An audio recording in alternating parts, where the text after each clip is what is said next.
Cet enfant ne parlait pas.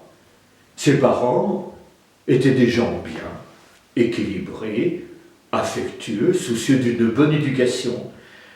Quand leur enfant a eu l'âge où les autres enfants commencent à bredouiller leurs premiers mots, « papa, maman, pipi, popo, popo », lui ne parlait pas. Les parents ne se sont pas inquiétés, ils ont dit « il parlera plus tard ». Le temps a passé, l'enfant a grandi, il ne parlait pas. Les médecins consultés ont affirmé qu'il n'y avait aucune raison clinique pour expliquer le mutisme de cet enfant. Quand l'enfant est allé à l'école, les institutrices au début se sont inquiétées, mais quand elles ont vu la façon dont les parents semblaient accepter la chose, elles aussi. Elles ont dit, eh bien, cet enfant ne parle pas, d'autant que cet enfant se comportait exactement comme les autres enfants.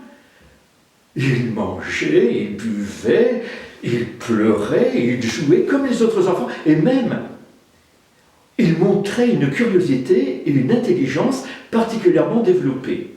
C'était un enfant tout à fait sociable, qui s'entendait bien avec ses camarades, mais il ne parlait pas. Vous imaginez ce que l'on pouvait écrire sur ses bulletins scolaires quand il a été au collège.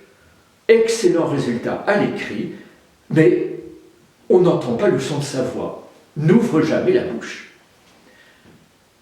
Un jour, au cours d'un repas de famille, au moment où la mère servait le café, le garçon s'est tourné vers elle et a dit « Maman, est-ce que je peux avoir un morceau de sucre ?» Tous l'ont regardé étonnés. « Mais enfin, tu parles ?»« Eh bien oui, je parle.